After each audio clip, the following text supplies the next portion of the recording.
So the aims of the meeting today, well, first thing to say, it is actually more than 6 years since we presented the results of the research that the GDA did into disability legislation and policy around the world. So we're well overdue to come back and talk a bit more about it, and especially as since that time, we've obviously developed the disability and inclusion strategy, and we had that passed by the states, and we're now partway through actually achieving the strategy. So, and right now, there are 3 major projects in particular which are getting underway, which have something which are very pertinent to preventing discrimination. So it's really, really timely that we talk about that, I think. Karen said it's a big subject, so we've split it. But so we are concentrating on the human rights and UN Convention on the Rights of Persons with Disability. Can I abbreviate that to CRPD? Yeah. Good, thanks. That's another 30 seconds saved. And as Karen said, it is meant to be informal and interactive. Please, you can interrupt me whenever you like. Unless we get to the point where it's getting really slow, and then we'll just have to say, can we hold that for later? But right, so what are human rights? Is there anybody who's brave enough to give me a short sentence about what human rights are? Okay. Right, so they are a set of principles, if you like, which are usually agreed internationally, founded on non-discrimination. We'll talk a little bit about what discrimination actually is later. And self-determination. Anybody like to tell me what self-determination is? Just have a get. Thank you. Choices? Making your own choices, yeah. And making a life for yourself, really. That's what it's about. So it's about freedom to do what you want to do, as long as you're not trampling on everybody else's rights. And dignity as well. Absolutely. Human rights are universal. What does that mean? Everybody. Everybody, everywhere. Brilliant, thank you. And they're inherent. What does that mean? That we're born with them. And I can't say this word, inalienable.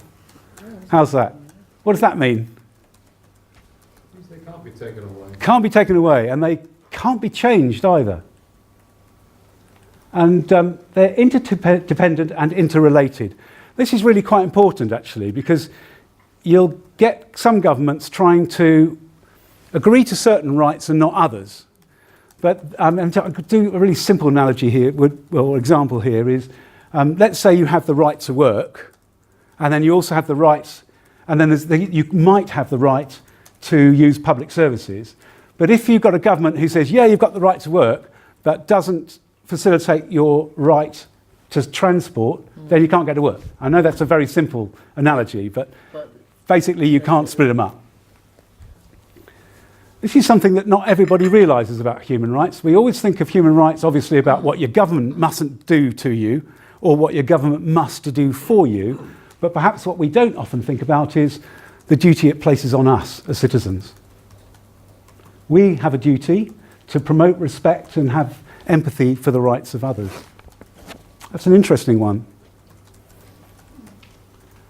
The next thing that's coming up is a very short video, which, if I can get you to press the button in a moment, which was produced by the UN, which gives you a brief understanding of how something called the Universal Declaration of Human Rights was developed, and the reasons for it. Where, after all, do universal human rights begin? After World War II, it was clear that the horrors of the war should never be allowed to occur again. Founded in 1945, the United Nations sought to prevent future atrocities by affirming, in its foundational charter, faith in fundamental human rights, the dignity and worth of the human person, and a commitment to promote better standards of life in larger freedom. In the years that followed, member states of the United Nations strived to develop the human rights provisions of the Charter and capture them in a single document. It took 3 years to agree on a common vision. On the 10th of December, 1948, the General Assembly of the United Nations adopted the Universal Declaration of Human Rights as a common standard of achievement for all peoples and all nations. Still, it is the first step in a great evolutionary process. It is the first occasion on which the organised community of nations has made a declaration of human rights and fundamental freedoms, and it has the authority of the body of opinion of the United Nations as a whole. And millions of people, men and women and children all over the world, will turn for hope and guidance and inspiration to this document. While history alone can determine the historic significance of an event, it is safe to say that the declaration before us may be destined to occupy an honorable place in the procession of positive landmarks in human history. The Declaration consists of a preamble and 30 articles, with Article 1 powerfully proclaiming that all human beings are born free and equal in dignity and rights. No discrimination, right to life, liberty and security, no slavery, no torture or cruel, inhuman or degrading treatment or punishment, equal protection of the law, no arbitrary arrest, detention or exile, fair and public hearing, no arbitrary interference with privacy, right to freedom of movement, right to seek and enjoy asylum, right to a nationality, right to marry and to found a family, right to property, freedom of thought, conscience and religion, freedom of opinion and expression, freedom of peaceful assembly and association, right to take part in government, right to work, right to rest and leisure, right to food, clothing, housing, medical care and social services, right to education, right to participate in cultural life.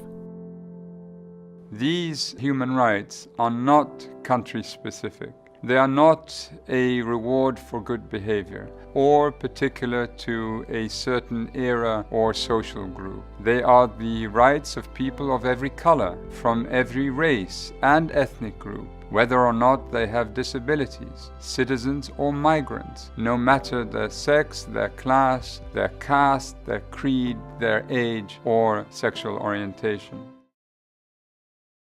So, question for you. Do you think that people in Guernsey know about human rights and know what they are?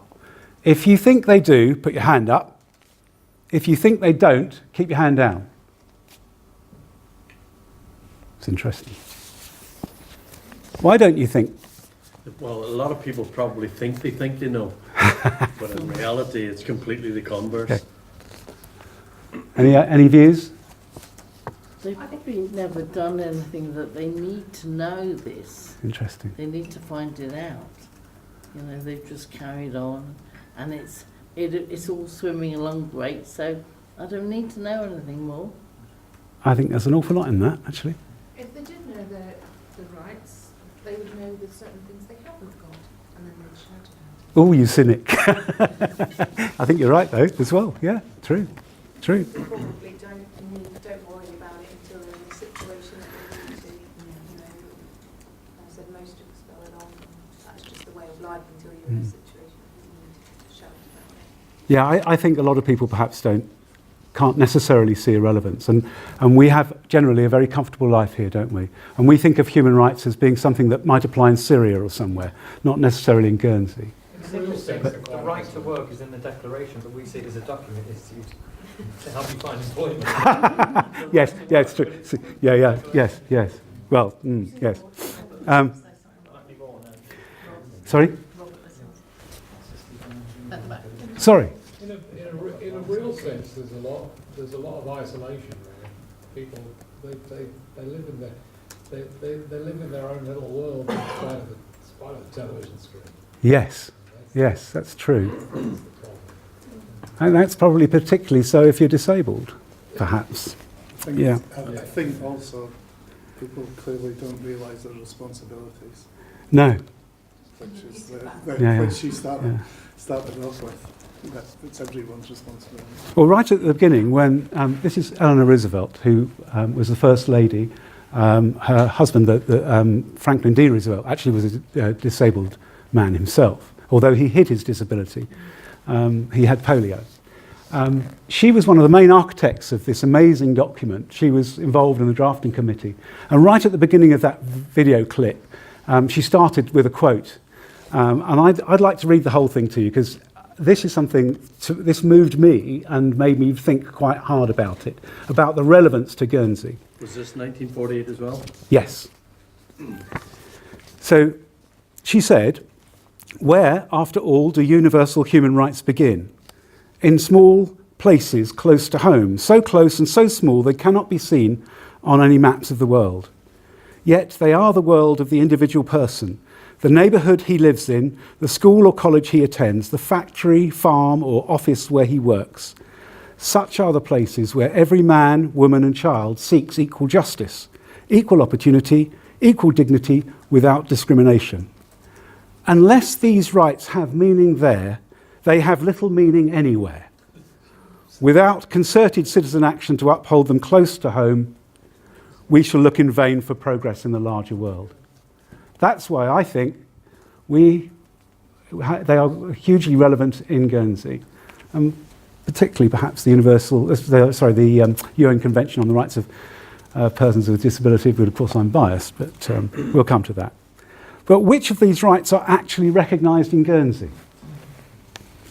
Well, you can classify rights into two main types: civil and political rights, and they include the things like the right to life, not to be tortured, the right to marry and so on, and social, cultural and economic rights.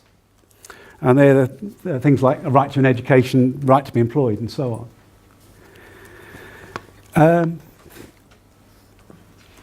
There are various international charters and conventions. I'm not going to show all of them, but I'll just give it an indication, which emphasise a split. And whilst Guernsey has said it agrees with the principles of these various charters and conventions, it is only given legal effect to the European Convention on Human Rights. So that's the bit that says they can't torture you, can't kill you, can't detain you without good reason, that sort of thing. And they're given that effect through the human rights law, Guernsey law of 2000. But the social and economic cultural rights, which are included in the European Social Charter and the International Covenant on Economic, and Social and Cultural Rights, the government said, yes, we agree with them, but hasn't given them any legal effect. So what's the difference there? What does that mean you can't do to any of those? Anybody? It's an easy cop-out, isn't it? Well, For the government, it's an easy cop-out. I don't know, maybe. But what it means is, while they say they agree with them, we can't challenge them. You can't challenge the government. Okay.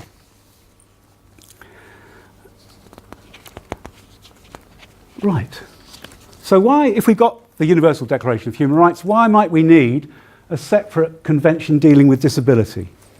Anybody, any ideas?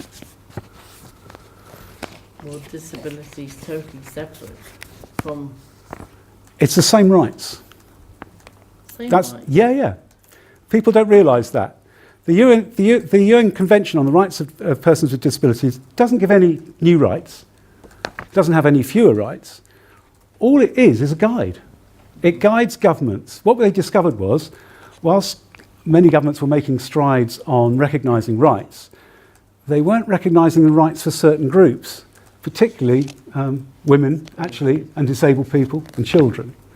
And so the convention was born because there was a need to guide governments into how best to recognise the rights of disabled people. Is there a question? Yes? Does this come on the human one or the social one? This is what's so clever. The UN Convention does both. Okay. So, once we sign up properly for this, then disabled people will have both human rights and social and cultural rights recognised.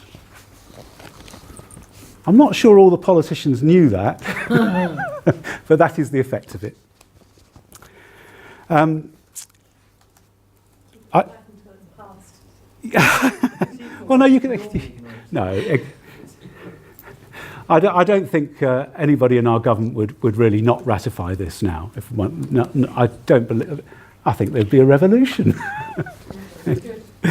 Okay, I'd actually like to play another short video. It is very short. Now, this one is produced by an Australian team. I only tell you that just in case you think it's all friends of Karen here, because, you know, sorry. And this explains the main areas that the convention is concerned with.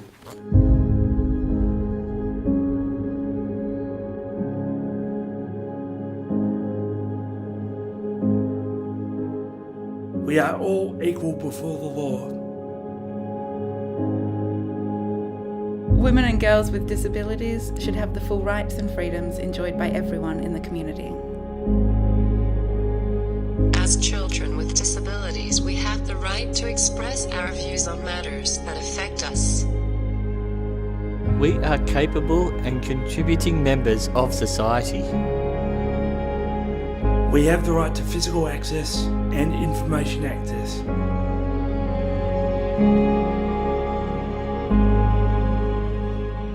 We have that right to life. We have the right to be rescued in times of disaster. We have the right to equal recognition before the law. We have the right to justice. We have the right to live freely in the community, to live independently and be included. We must not be tortured, exploited or abused. We have the same rights as others to choose where we live and where we travel. We have the right to access information and to express opinion. We have the right to privacy and to have intimate relationships.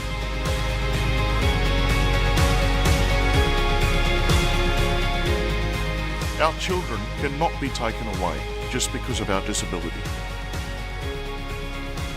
We have the right to education, jobs, and healthcare. We have the right to participate in cultural and public life.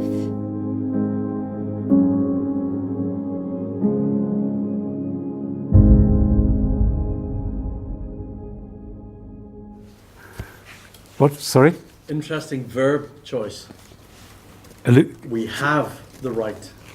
Yes. But clearly we do not have. No, we do have. Rights. We have the rights, but they're not recognised. That's the difference. Yeah, that's why I'm saying it's an interesting choice of verb. No, but okay. But I would say that she's correct. We are being actively discriminated against by our own government then. These are my words, not yours. I'm not trying to put words into your mouth. No, I think you can. My rights are not we're being failed, perhaps. Yes, we're being failed. I would agree with that. Yeah, definitely. Otherwise, I wouldn't be standing up here, would I? Yeah, good point. We sort of answered this next question, but let's get it legally correct. What is the current status of the convention in Guernsey? Legally, does it have a status here? No. But it has a moral status because in November 2013, the state said that they would actually make it illegal. They would be legally bound by it. So the states have said, yes, we agree with the principles already. So ratifying, that's the bit that basically makes it a legally binding document. That can only come after we've done certain things. But we can't ratify it. And we can't sign it because we're not a UN nation. We are a British Isle. We can't do it on our own. So we have to get the UK government to extend their ratification to us. And the very minimum that we must have in place is disability discrimination legislation. And the very minimum that legislation must have is it must cover in the fields of employment, education, and access to goods and services. So, we talked about the knowledge of the rights and how we all think that probably people don't actually know about them and don't know that they should know. They should know because everywhere in the world should be educating their children from the youngest age, is my view, about their rights. In Sweden, the first thing they teach children from the age of 2 is about their rights and about how to respect the rights of others. We don't do that, do we? So how can we ensure that the public, employers and service providers know about their rights? And what work streams within the disability and inclusion strategy might help? You've got a document in front of you there. This thing gives you some of the work streams, but perhaps to get a move on, maybe I can just rattle through some of the things that I think would make a difference. Well, the legislation, because just by bringing in the legislation, you're going to get employers and service providers' attention, aren't you? They're going to understand about not discriminating. That doesn't give you a general education about rights, but it gives you some information about how not to discriminate against disabled people. The legislation might include something called a public sector equality duty. We don't know that it will, but it could do. What that does is, I'll just check I've got the right wording here. This would require all the bodies of the states to have due regard to the need to eliminate discrimination and advance equality of opportunity and foster good relations between different people when carrying out their activities. So every committee within the states would have this very positive duty to carry out. What, like the full on? Sorry, did I say something topical? Sorry. Well, there are many other cases, yes, absolutely. An equality and rights organisation is proposed within the strategy, and that the business case for that is being done at the moment, it's being developed at the moment. That organisation, its primary job would be to educate the public, employers, service providers about their rights. But it would be not just disability rights, it would be all rights. Within the strategy, there's also an audit of states' responsibilities. So there's been quite a lot of work being done on that. The work has been finished, but not published yet. But that shows particularly where the states is currently not meeting its obligations. But that is part of the education process about the rights of disabled people. But then the UN Convention itself requires the government to raise awareness about the rights of disabled people at all levels of society. And we'll talk a little bit more about that later. Let's turn now briefly to, when Karen's back at what we mean by discrimination. So what is disability discrimination?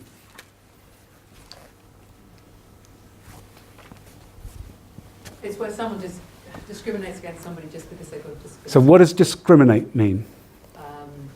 It's when they treat somebody differently in a lesser way than you would treat a person who's not disabled. Great. Yeah, very good, very good, very good. In the Oxford Dictionary, sorry? Can you repeat it for the video? So just repeat what people are saying. Yes, it's when people are treated so that they're treated in a less favourable way because of their disability. Yes? It's not only less favourable, it's also more favourable. That is correct. And it's technically also unfavourable. And there's a difference, because less favourable means you're comparing with somebody else, whereas unfavourable isn't. But yeah, absolutely right. Gosh, you're a bright lot in this room. Okay. Oh, thank you. So this is, the definition given by the UN Convention is huge, and this is not quite so huge, but the important bits of the words here are that it is anything that has the purpose or effect of disadvantaging someone. What's the difference between, why would we have both those things, the purpose or effect? Purpose, one's intention. That would be direct discrimination if you intend to discriminate against somebody. Whereas the effect could be you don't even know you're doing it. And you could say to yourself, well, how can you legislate for that? How do you have a law that says, I'm going to punish you because you didn't know what you were doing? We can, because that's what SENDA, Special Educational Needs and Disability Act, which is part of the old GDA, Disability Discrimination Act. An educational establishment couldn't wait until the disabled child arrived at the doors and then went, oh shite, and what have I got to do now to meet these needs? They had to anticipate the need. Yes, that's an example. I'll give you another one. An employer who only accepts online job applications. This could be discriminatory for anybody who is unable to use a computer because of a disability. Say they have photosensitive epilepsy, for instance. The employer didn't mean it to be. He thought he was being efficient. He didn't realise that he was discriminating. So that is an example of having an effect. So that's indirect discrimination. We'll talk a lot more about that in the next session. Thank you. So why do people discriminate? When they're doing it on purpose. When they're doing it on purpose? Yeah. Fear. Yeah. Lack of understanding, ignorance. Ignorance and the P word. Prejudice. Yeah. Prejudice. So people really believe they're doing the right thing because they think that person isn't as good as another person. Yeah, absolutely. Is it always wrong? No. So what's an example of good discrimination? I choose to have a red car. I think you're wrong. Well, we all discriminate. Everybody discriminates. Yes, we do. Yeah. But there's negative and positive Yes, discrimination. and there's acceptable discrimination. So you can have You a... might give someone longer time in an interview Yep. with a disability. Yep. And that would be positive discrimination. Yes. I think everybody would think that would be Yep. totally fair. It's part of the charter we've got is that, that people with disability that meet the minimum criteria are guaranteed an interview. Yes. Do you know you're the first person apart from me on this island I've ever heard even say that? Well, That's part of the old two tick symbol that was in the UK and Ireland. that's part of the charter now. Oh. Yeah. You're my friend for life. You see, that's prejudice. No, it's not. It's not. It's not. No, but we discriminate all the time, don't we? We decide who our friends are. We decide what to eat. And employers decide all the time to employ some people and not others for very good reasons. Like somebody's much better at the job than the other person. That's totally fine. Just as long as they don't take into consideration as long as they take into consideration the disability in a positive way, so that they're always considering, if I allowed this person a reasonable adjustment, they'd be able to do the job as well. But otherwise, you can't discriminate well, you can at the moment discriminate on what you like here, except for on the basis of sex in employment, which is the only bit of legislation we have. We're now going to have a look at this bad day in the life of Beryl. And we're going to lead you through a rather awful day, rather full of trials and challenges. Some of the examples we use really have happened to members, but not all on the same day, thank heavens. We think this is a useful exercise when considering whether things are discriminatory and how that discrimination might have been prevented. A year ago, Beryl had a stroke. She has recovered quite well in comparison to what she was like immediately after she had her stroke. But her left arm and leg have been affected. She cannot grip very well with her left hand. She can walk, but finds it tiring and needs the aid of a walking stick for anything more than a few steps. Beryl lost her job as a traffic warden. Now, are you all getting prejudiced already about traffic wardens? She had been a traffic warden for 6 months and had enjoyed the work. Because of the stroke, her employer assumed she could not carry out her work anymore, and in a letter saying how sorry they were about her situation, dismissed her. What difference might disability discrimination legislation have made? Just throw some stuff out. If we had a law, what might we hope a good employer might do? They might talk to her. Absolutely right. But we do know people here who haven't been spoken to and have been dismissed on disability grounds by letter. Do assessment to see if she can still undertake a job with medical help and see if there's any reasonable adjustments. Yes. To make regarding Yes. to make it suitable for her. Or Absolutely. That it's I mean, I was trying to think through the reasonable adjustments of somebody who's meant to spend their day being mobile in Guernsey and they can't really walk. How would you do that? And I was trying to think through it all. I think it would be really difficult. Somewhere else in the organisation that she could work. Absolutely right, yes. Why could she not use a mobility scooter to... Well, you could, and I was thinking maybe you could have an electric rod that would pick up the windscreen wipers to put the stick down and whatever. But it may be possible, and maybe you could trial it. But what we're saying is, what difference would it make if we've had the law? And those are the major differences. I think there's one other.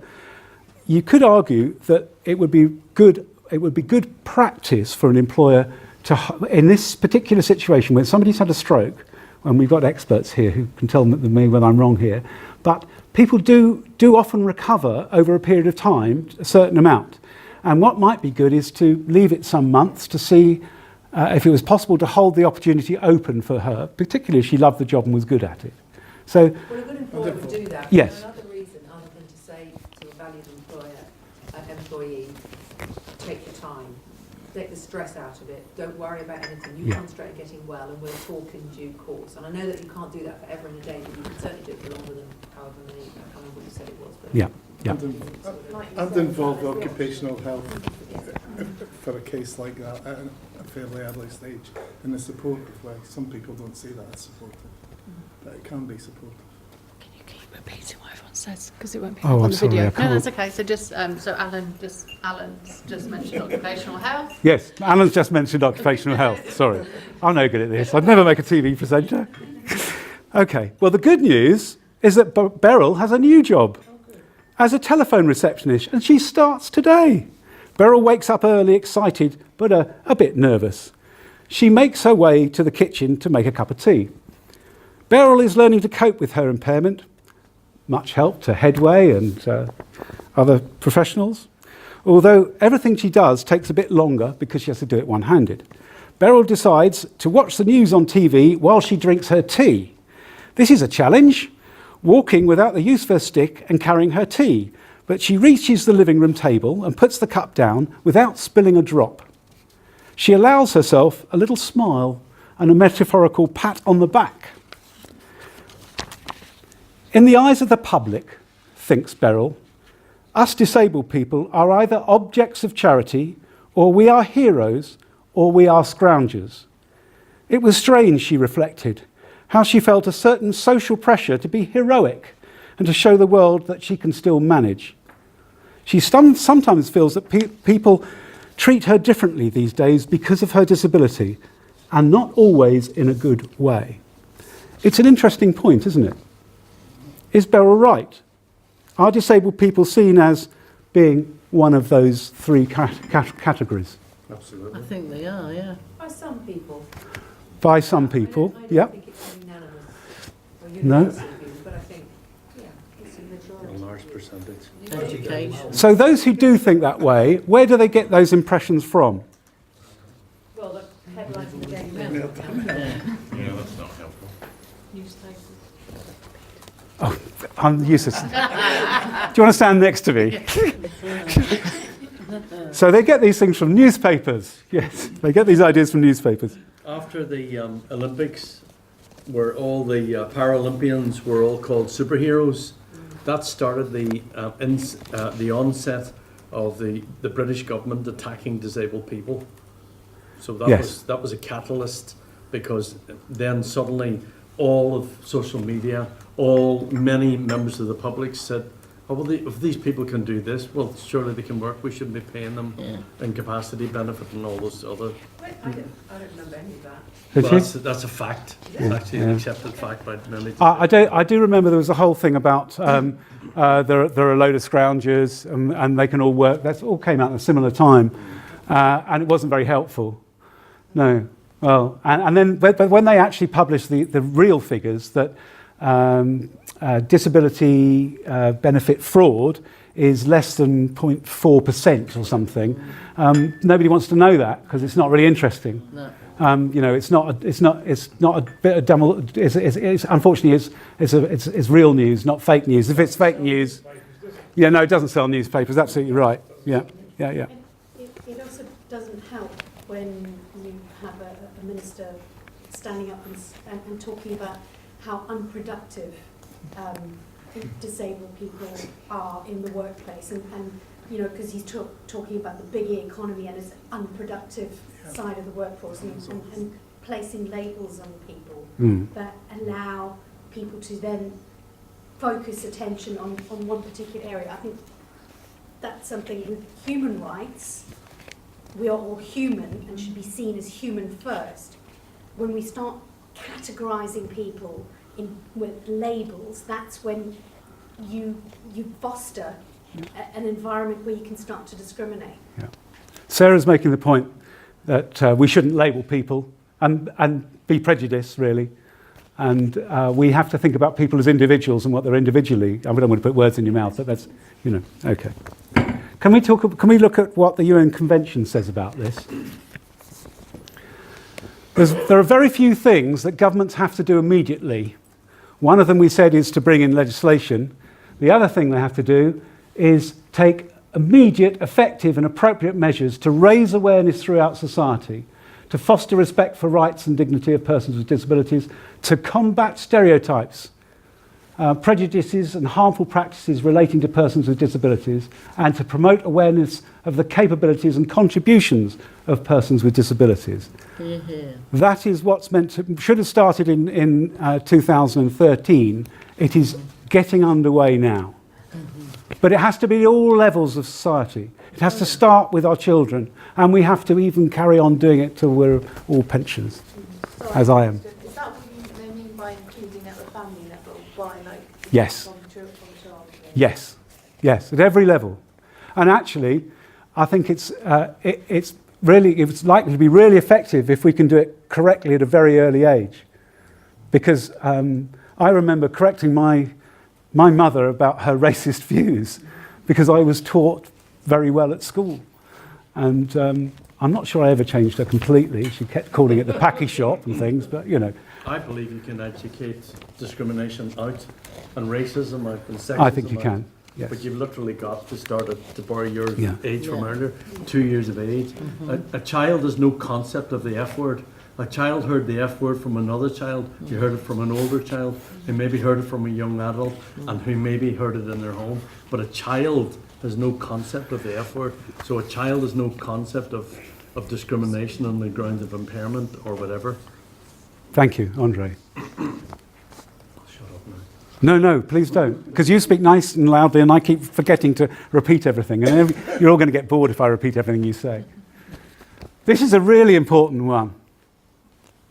The UN Convention recognises that people get prejudicial views from the media. And it is up to the states of Guernsey now to be working with the media to make sure that they portray people with disabilities in a manner consistent with the purpose of the present convention, which is, what's the manner, how should we be conveying persons with disabilities? In an inclusive way. As people, with rights. Everybody's the same. Absolutely. And that's really what should be coming out, not superhero or scrounger or charity case.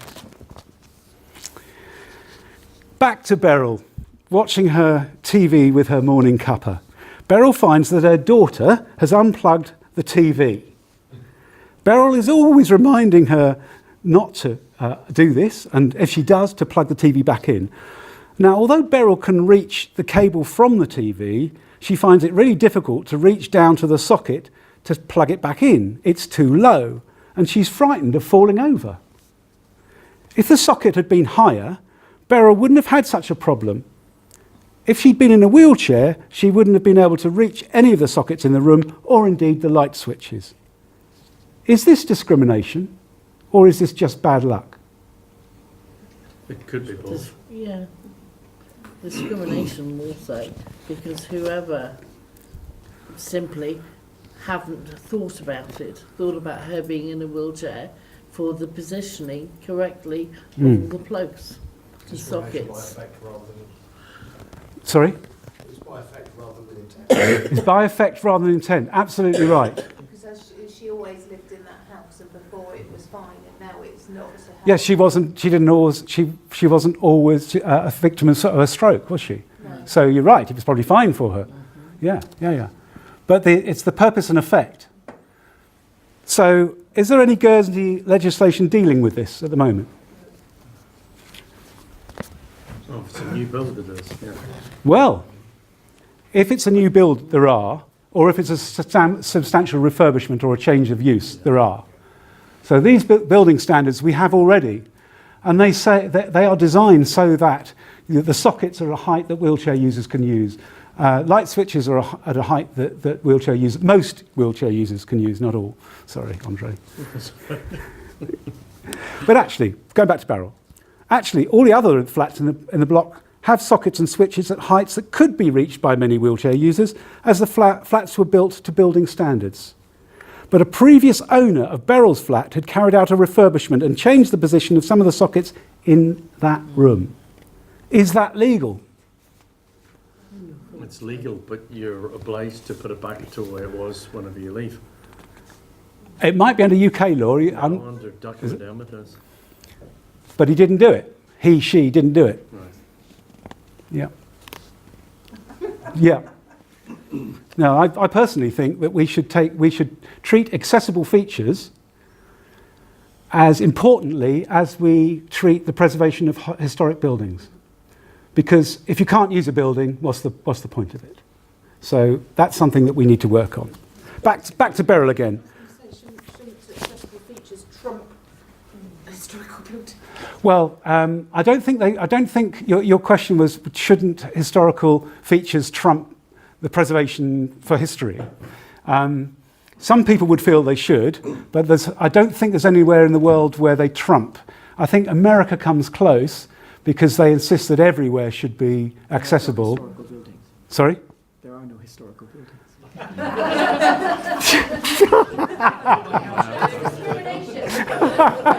That's right.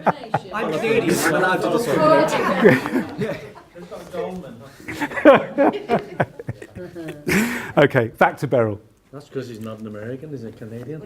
He's a Canadian, yeah. Okay. Okay, Beryl shouts for her daughter really loudly. Her daughter is hearing impaired. Proper language, well done. On the third attempt, her daughter appears, quickly understands what she's done wrong, understands the problem, and plugs the TV back in. So Beryl watches the morning news, drinking a cup of tea, and her daughter sits with her to watch the news and turns the subtitles on. What time did she get up for this? Was it about 6:30 in the morning or something? It's a long, long time. I said right at the beginning, you're not listening, are you? Right at the beginning, I said... Okay, so her daughter is watching the TV now with the subtitles on. If the subtitles were not available, would that be discriminatory? And how would our law help us? They must be licensed. They must be licensed to provide these services, are they? In Guernsey? Yes. No, I mean in the UK. They are. Yeah. But if we had just a service provider here, who I'm saying, what is the situation? Would our legislation help us? Is it discriminatory? Do you think? Yes, it is. Yeah. It is, because can you imagine if? Sorry, it's not giving you the same access. Absolutely right. In a certain society, any society, we should want that. We should Yes. want to be able to help people, and you can sit there and say law, or otherwise just say, come on, guys, it's about making people equal, and you agree with that. So.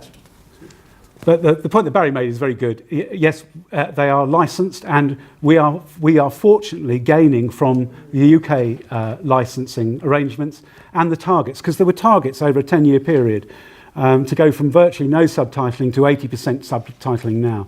I understand there are some technical difficulties about doing absolutely everything, particularly live programs, getting subtitles on everything. But generally, when you put, I have my subtitles on all the time now.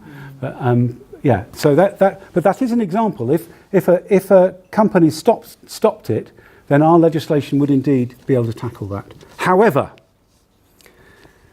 is that a good use of an individual complaint? Expand on that a bit. Well, say we haven't got say it's a local company, we haven't got the standards that the UK has, should it be up to an individual to try and change that and impose a standard? Is that where the equality rights organisation come in? Could be. Yep. Sorry, what did you say, Sarah? Sarah said, is that where the equality rights organisation would come in? Yes. We are hoping that an organisation might be able to take a sort of class action or might be able to support an individual in that way. But really what we're saying is we should, if we need certain standards, we should have them. I'm not saying we need a broadcasting standard because it's already dealt with by the UK. But there are other things, aren't there? Actually, can we flash up the next slide? There we go. There are other things that we could have standards about, couldn't we? Customer service, public transport vehicles and systems, designs of the built environment, we partly do already. Websites. We could require websites to reach certain standards. We could require certain standards in public speaking. No. But the point about that is if our legislation has a line in it which says the government is allowed to produce standards, then we can do that whenever we want to. So that's something that I'd like to see in the legislation. Just the ability to do it. Particularly when we look at the standards of public transport and the roads and so on. Because I don't know whether you know, but right now it's rather... we do things sort of as we can afford them rather than planning. I'm talking about accessible features. When we last asked about putting in drop curbs, there isn't a plan for drop curbs around the island. There's no budget. And there's no budget. So maybe, if we had a standard which said that every time you resurface a piece of road or whatever, we should be putting this sort of thing. Yeah, they do it, but it's not a standard, is it? No, it's not standard. So like if you live in Tortenville, No. You say government, could that authority be given to regulators as well? Yes. I don't. Yeah, could like could, telecoms, I'm thinking, is it standards? it could be. I mean, the thing about we could just go back to the individual complaint thing. It's first of all, it's not fair to expect one person to change a whole system, and the other reason why it's not really good is it's not very efficient. There are circumstances where courts have tried to decide what the standards are, and actually the courts aren't the best people to do it. You need experts. You need disabled people involved and so on to do these standards. So that's why it's really important that our legislation, I think, has the ability to produce these standards in various parts of our life. Take the direct from public, whatever they call it here, take the direct from public works on the pavements and stick them in a wheelchair. We've tried all that. I think Andre's done that. I've done that twice with politicians. Yeah. Did he fall out, Andre, is the question? That's too long a subject. I'll be on. Okay, but what I'm trying to get to, it's not all about one piece of legislation. We have to think about other things. So that's what I'm trying to get to, really. Okay, Beryl's next challenge is the bus to town. Fortunately, the bus stop is close to her house, but timing is everything. If she is too early, she has to wait at the bus stop where there is no seat. In fact, there's nothing at the bus stop other than the words bus stop painted in white on the road. Beryl finds standing tiring. I think I've said that before. Is it discriminatory that there is no seat at the bus stop, and would our legislation make any difference? Well, that's a reasonable adjustment issue, isn't it? I mean, Yeah, it's an accessibility issue, yeah. Okay. So But yeah, it would be, if you're asking the bus company, are they going to put a bus stop there? Is that reasonable? Because some of the places where they have just the word bus written. sometimes, I mean, if you can, you would hope to encourage people to yeah, I think you should. If you can, you should. I don't know whether anybody's ever done a sort of survey of where the bus stops are. I don't know. And to find out whether there was anywhere that in each route or somewhere, I don't know. I would think it would be, in most of them, would be really difficult to put a proper bus shelter in. It'd be really difficult, if not impossible. If not impossible, yeah. Yeah, you like Sorry? At the top of the Grange, that bus shelter has been hit by a bus on more than one occasion. If you go like through the lanes and that, like E-car and places like that, I mean, I get the bus through there quite a bit. And if you actually had a bus shelter there, it'd be great, but you actually wouldn't get the bus through. No, but I wonder whether in those lanes, would it be possible to compulsorily purchase a little bit of a field? Yeah. And how much would that cost? And would that be reasonable? I mean, I think somebody needs to look at it. It's doable, probably. Sorry? It's probably doable. Yeah. In a lot of places. Well, I'd like to pick up on Philippa's point about reasonable adjustment. Yep. We have, Barry, you might be able to answer this. Forgive me through you. Is the app up and running? You're stealing my thunder. Sorry, I apologise. That's fine. Sorry. What I was going to say, in terms of reasonable adjustments, is also about looking at other adjusting. What else can we do to make? What is the problem? The problem is her not having a place to stand at the bus stop. Yep.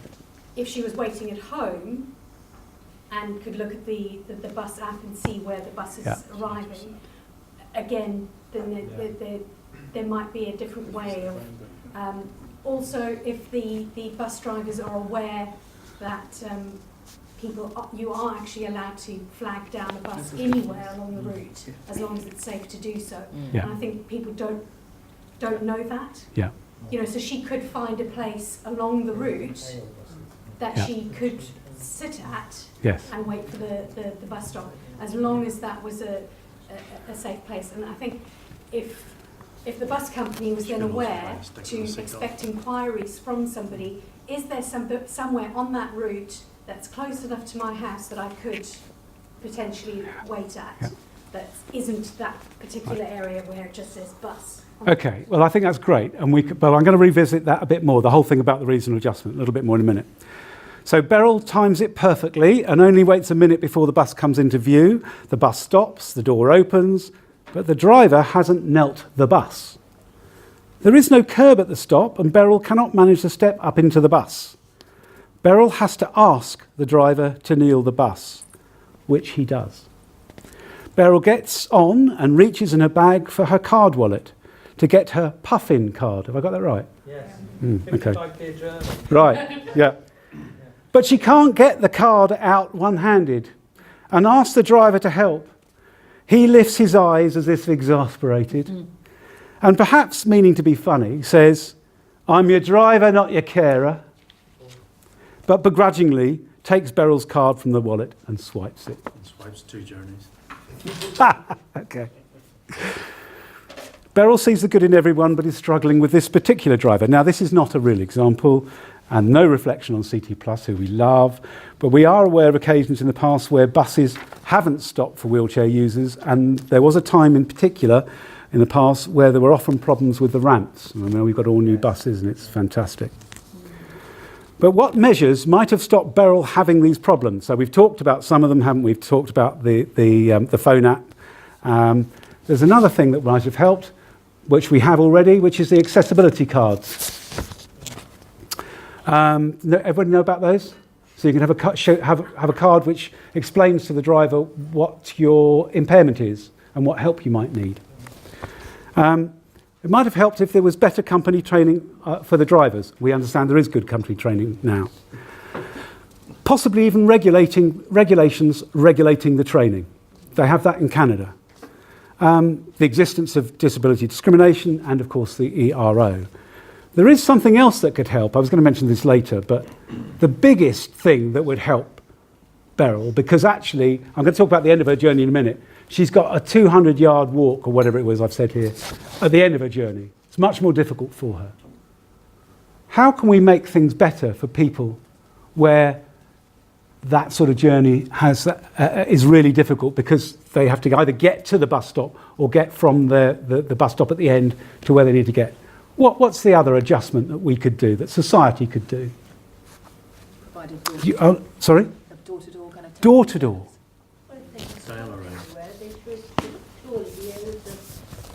If you're allowed to flag it down, Yep.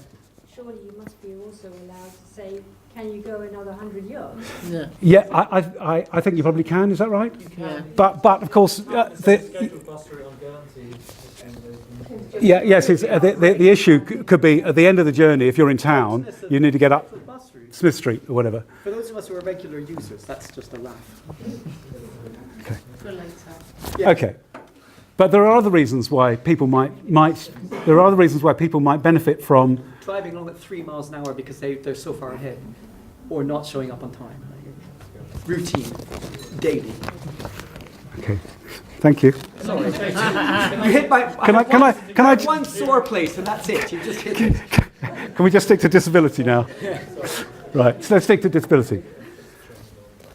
So I want to talk about the door-to-door thing. Because there are, I think we worked out the figures once. I think there's something like 400 people on the island, at the minimum, who could really find this useful. There are some ways of doing things at the moment, but they're not really an equal opportunity. They don't really give people the opportunity of travelling where they want, when they want.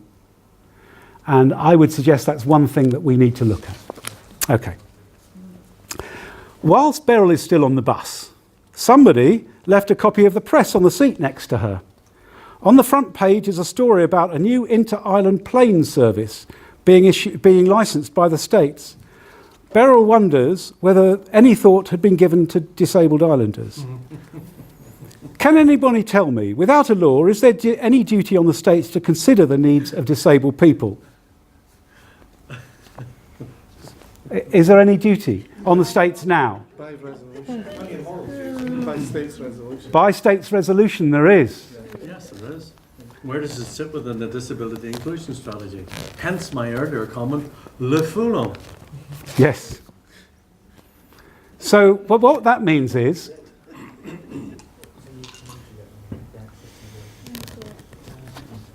sorry, Barry? I'm sorry, the question was, Yeah.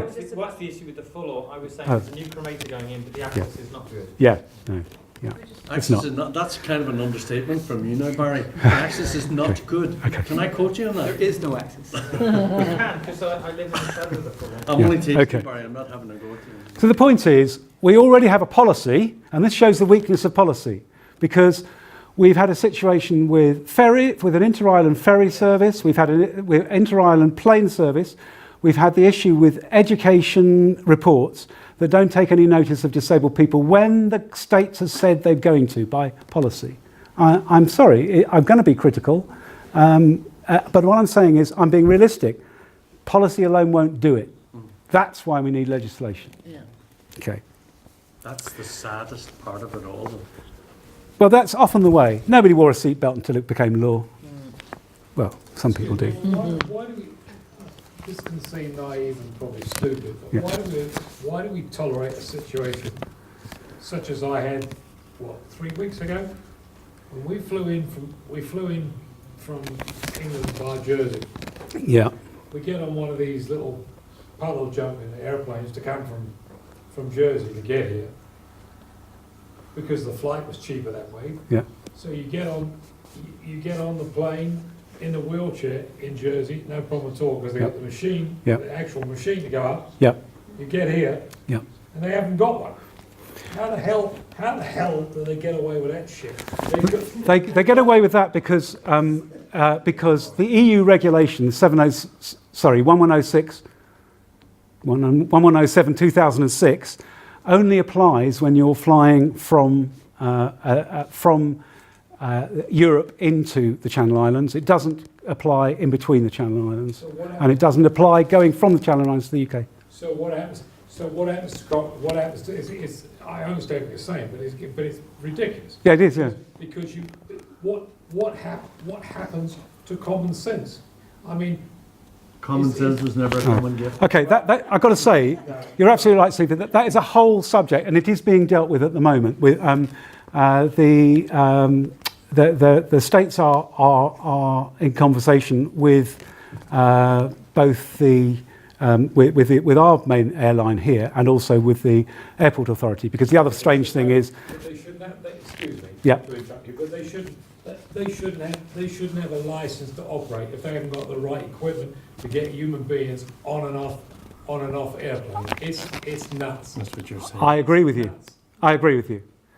Yeah, I agree. And that's, we haven't yet got the regulations, but I've actually been talking to Arini and the airport authority now for 3 years, saying the law's coming. When the law comes, if you're still doing this sort of stuff, you're going to be in trouble. And I even offered to write them a voluntary charter. They didn't take me up on that. So everybody knows it's coming and it has to change, but I'm sorry that it's going to take the law to do it. But it will. But you're absolutely right. It's not really helpful, is it? Because we're also not helping our own tourism, are we? Our tourism trade. No. Okay. We're probably getting a bit away from the subject. Okay. Where am I now? What slide number is that? 27. Has Beryl died yet? She's died of boredom. Okay. Right. This is a really, really, really important part of the UN Convention. Yeah, this is a really, really, really important part of the UN Convention. Basically, it says that in everything that the states do that has any effect on disabled people, they have to not only consider disabled people, they actually have to talk with disabled people. Oh, no. They actually have to actively involve and consult with disabled people. And that is the main job that the GDA does, sits in the room with the states. That's what we do, to try and guide them on these things. I'm sorry. That's all right, Andre. Yes, of course that's quite apparent with the new schools. Well, yes. Yeah. Well, we weren't given a heads up on that, but it was a GDA member who highlighted it, and it was the GDA who got the committees together to talk. That's why we got the report changed, and an apology too. What was that? I missed that. The education report. Yeah. Okay. Right. Back to Beryl. I'm going to have to do this quickly now. Beryl gets off the bus in town. We've talked about really what makes her journey easier, but let's go to slide 28. Slide 28.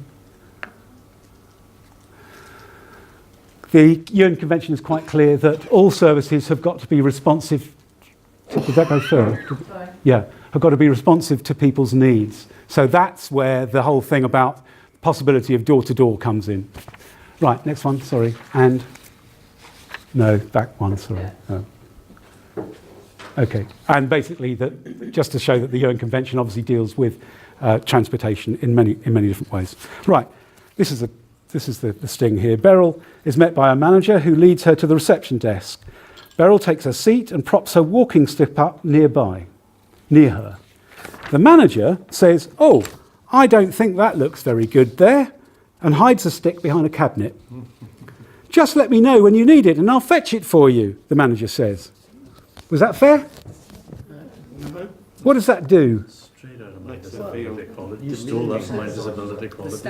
I didn't actually. For the record, Andre's calling me a what? Okay. You're a thief. So it's not fair, but what's wrong with it? Demeaning. Which is a basic human right. Yep. Sorry, it takes away her basic human right, which is mobility. Yeah. It actually comes under Article 8. Thank you. It actually comes under Article 8, Andre said. Yes. Right. But it also is not much good for her dignity, is it? No. Or self-worth, or no. And what does it say about what the manager thinks about disability? Not a lot. So not understanding it at all. He's stigmatising it, basically. So it's something that we've got to hide. Yeah, okay. To be fair, it may also just be pure ignorance. Yes. Okay. At her interview, Beryl had asked for a headset so that she could answer the phone more easily and so that she could take messages while on the phone with her right hand.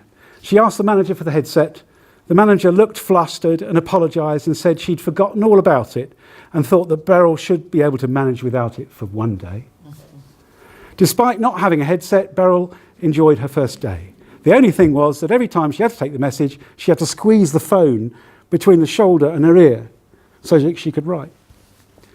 The next morning, her neck ached.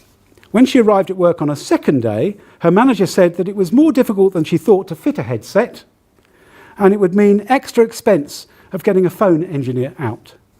The manager said she didn't think it was worth the expense until Beryl had finished her probation period.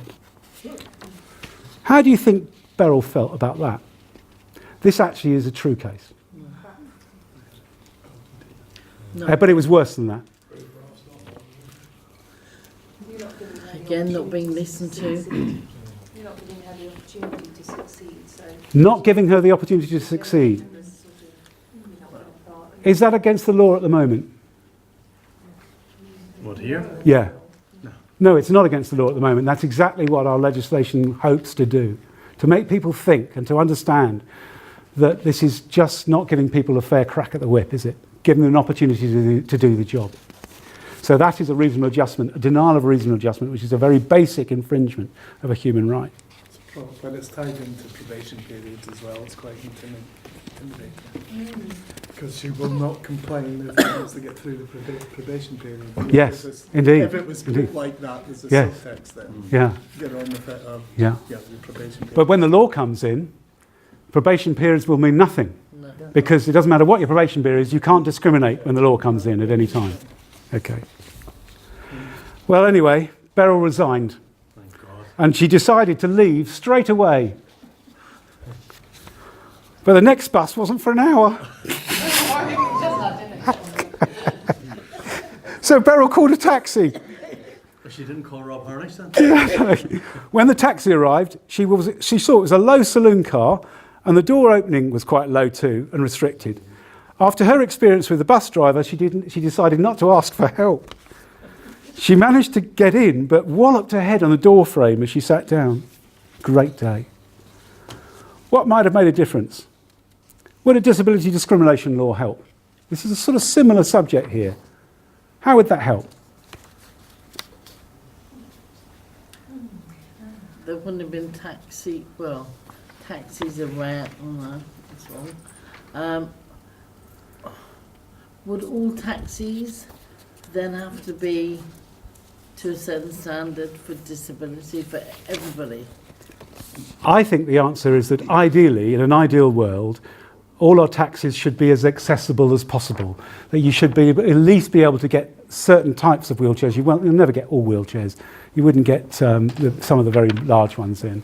But I would have thought in an ideal world, it's not just about wheelchairs either, is it? That all taxis should have a hearing loop, and they should have handles which can easily be seen for people with visual impairments and so on.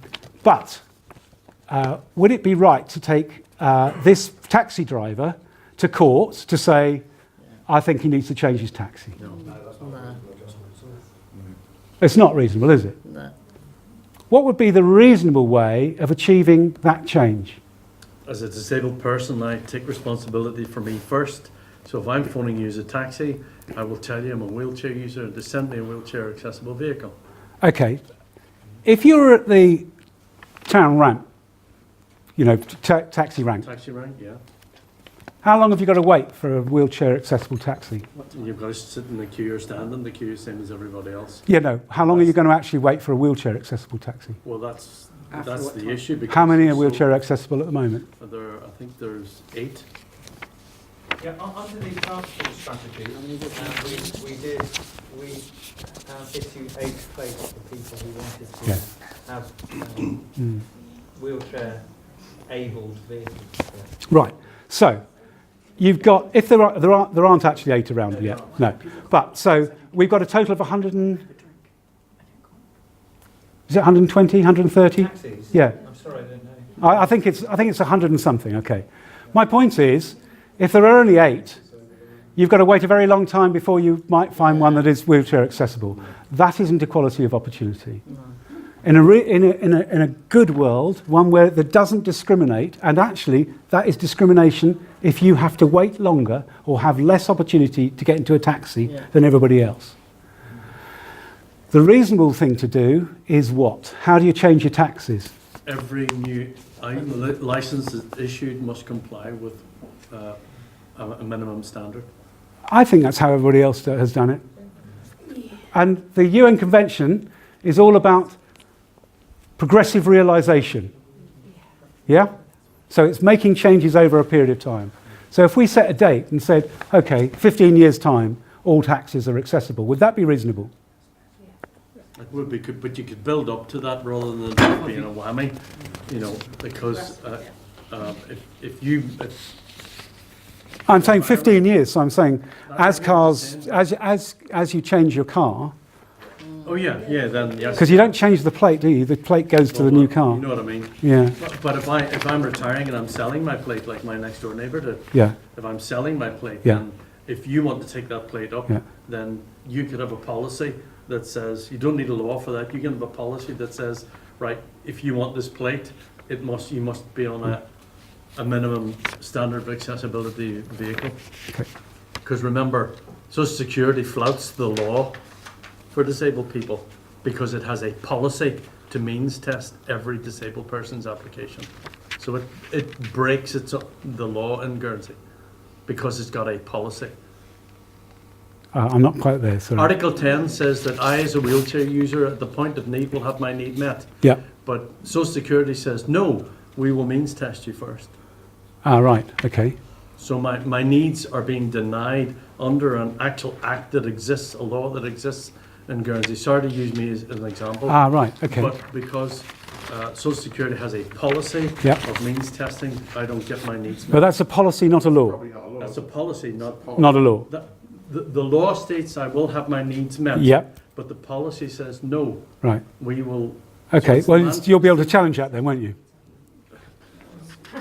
You will. I've been trying to. No, when the legislation comes, and you'll be able to challenge right, it. Okay. yeah. Okay. Legislation's supposed to turn up. Next workshop number 2. Sorry, I'm watching the time. That we'll give that in workshop number 2, I think. Anyway, look, I think you've been really good, and this is the first time we've run this session. Can we go to the next slide, actually? Yeah, that one there. As I say, tonight was really about thinking that, trying to let you understand a little bit about the basics of human rights, the principles behind them. And we haven't got time to talk about all the human rights we've got and the minutiae of it. But tonight was about exploring that and also exploring all the various tools that we could use to prevent discrimination happening. And I'm not saying they're all going to be used, but they're the things I hope are looked at. And it's not just a simple, we've got a bit of discrimination legislation, like other islands have done recently. They've just said, that's it, we've done it now, we've got it, we've boxed off. I hope we will take a different view.